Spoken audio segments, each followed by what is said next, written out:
Okay, so we skipped ahead a little bit. We're going to stop this robbery again, and I believe I mentioned this before, but the purpose of stopping this robbery is to allow us to obtain the All Knight's Mask, because apparently stopping this robbery will uh, make it available. Now, the robbery occurs on the night of the first day, around midnight. Um, Again, don't shoot an arrow at Seiken, or else you will blow him up and you will fail. Just slash him with your sword. Um, so you have to do this on the first night, and then the mask won't be available to you until the Curiosity Shop opens on the third night, the final night. Once, I always think that's funny how she'll block Link from getting out, but a thief, no big deal. But anyway, yeah, you can get the mask on the final night once the Curiosity Shop opens. The guy will be selling it for 500 rupees, which is insane. But I guess something's got to be. I guess I don't know. Anyway, what we're doing here is we're going into the milk bar to pick up a bottle of Chateau Romani, which will be immensely helpful to us in Stone Tower Temple. I highly, highly recommend you pick up a bottle.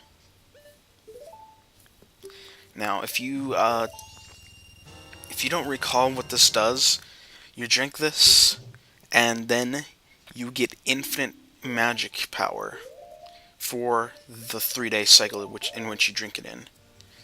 So I'll have infinite magic power now until I play the Song of Time, which is awesome. It's really helpful in Stone Tower and really helpful in the final dungeon or final area of the game. So it's up to you if you want to get it though, but I highly recommend it. Anyway, those are all the preparations we need to do now, so we'll head back to Stone Tower and head in.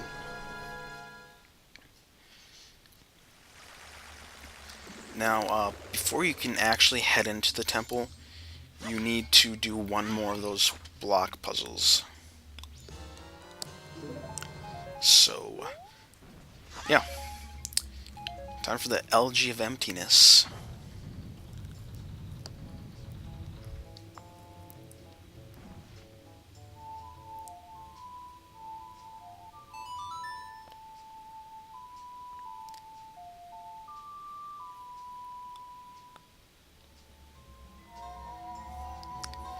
Cool. Anyway, as I mentioned before, this is hands down my favorite temple in the whole series. It's just an absolutely fantastic temple. The only thing I don't like is how annoying it is to get these blocks in place every time you leave. I kind of wish they could stick there permanently, but I guess you can't have it all. So this temple, again, I'm gonna do a lot of repeating, but this temple is kind of like a test of all the abilities you've learned. You're gonna have to use Deku, Goron, and Zora Link all together, along with Human Link, of course, as there's gonna be puzzles for all of them, areas for all of them, etc., etc. You just need, it's just an everything type of temple. You gotta be prepared for anything. As for the stray fairies, admittedly, they're probably quite annoying to get in this game, but or not. Excuse me. They're probably they are, in my opinion, they are quite annoying to get in this temple. However, we're gonna get them anyway. But honestly, if you really don't want to get all of them, then don't, because it, to be honest, it's really not that important. Personally, I don't like the reward you get for this one. It's just a great fairy sword, which is similar to the Big Goron sword from Ocarina of Time, except that It's a C button item, which kind of ruined it for me. So, but yeah, up to you if you want to get it. If not, that's cool. If so, then more power to you.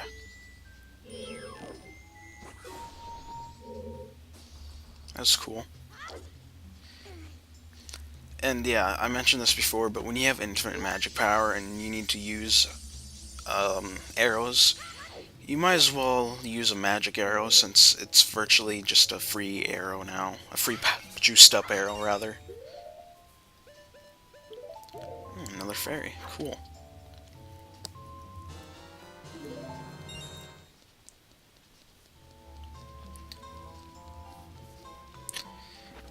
Yeah. There's also a lot of light-based puzzles in this temple, so we're going to be making use of the mirror shield and the light arrows, which is this temple's first item. Surprise, surprise. Woodfall was the bow and arrow, Snowhead was the fire arrows, Great Bay was the ice arrows, and Stone Tower, the light arrows. Anyway, this room is a switch puzzle. Really not that difficult. More of a hindrance than difficult. You need to use the Elegy of Emptiness to activate a bunch of switches. However, I don't think you have enough transformations to get all the switches, so you have to, whoops, you have to uncover this area.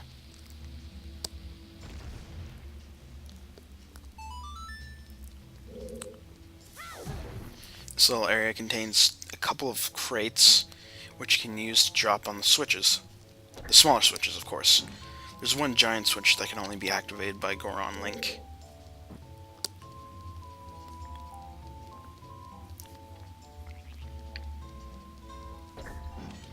There we go.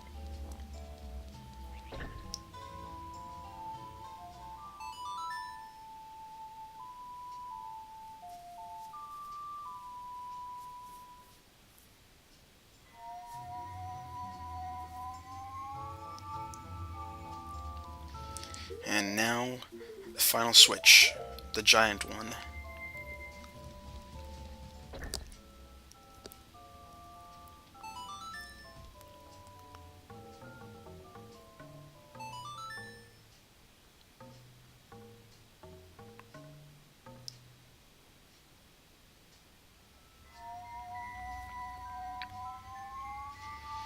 Cool.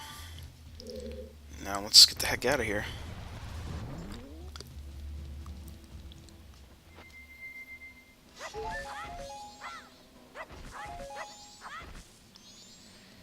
Okay, there's a bombable floor here, so drop a bomb or use the blast mask if you have it, up to you. And, ow, drop down.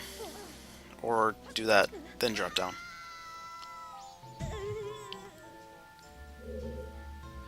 So, yeah, bombing that floor releases some light in this room, which you can use to get rid of that block. Opens up an area.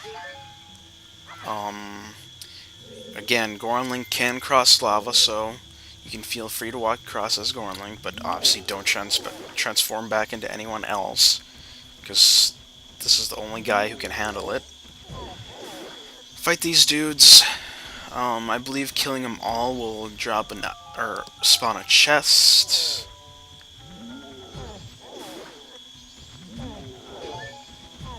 Jeez.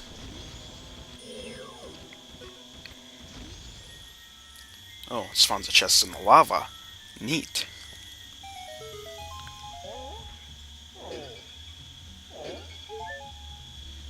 Let's see, I assume this is a key? Oh, this is a big chest, my bad. It looked like a small chest. I'm assuming this is the map. It is. And I'm assuming the other chest must be a key then. Yeah, that's definitely a small chest. Excellent.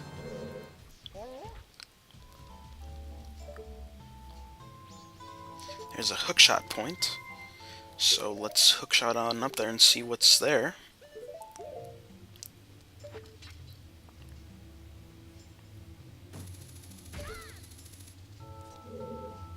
Another chest. This must be a Stray Fairy. Yep. And we are done with this room. Let's head back up. Or we can break open these pots and get nothing, then head back up.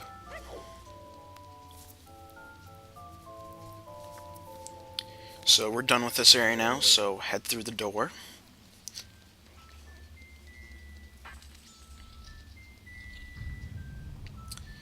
This is an interesting room. You have to come back here quite a few times. Well, more like 2 or 3 times. Because, unfortunately, you do not have the means to get everything in this room quite yet. Now, there's a chest up there, and there's 2 methods in which to get up there. You can let the Dixie hand throw you up there, or you can use the kind of glitch type thing I showed you earlier, where you transform into Human Link, then Zora Link, and when you're Zora Link, or when you first transform into Zora Link, you'll be slightly elevated, and you should be able to grab onto the ledge. Anyway, we spawn a chest which we cannot reach, even though we activated a switch we weren't supposed to reach quite yet, but oh well. What's done is done. Well, that sucked. Anyway, let's take out this Dixie hand so it doesn't get in our way. And head on through.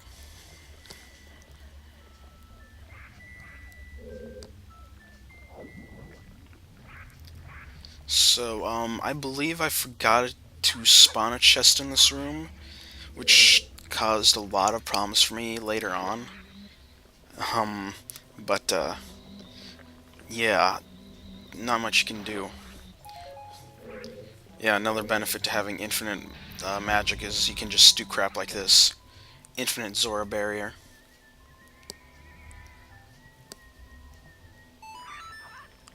Oh, we spawned an upside down chest. Interesting. I wonder why it's upside down. Hint, hint, nudge, nudge, maybe. I probably already spoiled the secret to this temple, but it's pretty obvious. If you've been like observing the temple and its like structure and design and stuff, I think it's fairly easy to put together what the secret to this temple is. Huh, an upside down flower and switch. The mysteries never end. Anyway. Got a locked door here, and I believe this path leads back to the entrance. But I believe the compass is also in this direction.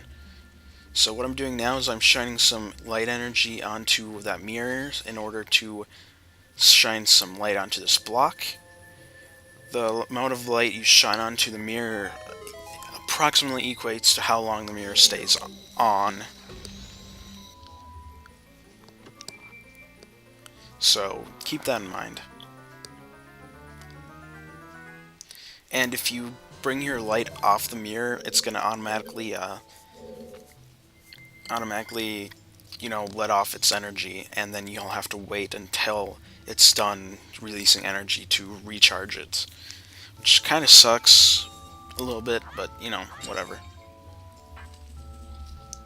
Anyway, this is an interesting room. More light puzzles, and we need to make use of Goron Link in order to unveil some light. So I believe there's 6 sun switches to the sides here, and I think only 1 gives us anything useful. Oh, and be careful, because there's black bows, or bows. What are these things called? I forget. Why do I want to say bows? Is that right? Either way, these things spawn all over, and I believe they keep spawning indefinitely. And it figures that the last switch I shine my light on is the correct switch. Frickin' A. Okay, so there's 2 sets of mirrors, one on the left side, and one set on the left side, and then just one on the right. We're gonna go with the right one first because that one's easier. With the left side, you have to shine a light on a mirror and then shine the light that that mirror ejects onto another mirror, and then you have to shine the light from that mirror onto a block switch, which might sound confusing, but it'll make sense shortly. Cool, stray fairy. Oh, not these things again. I freaking hate those things. Ooh, another one.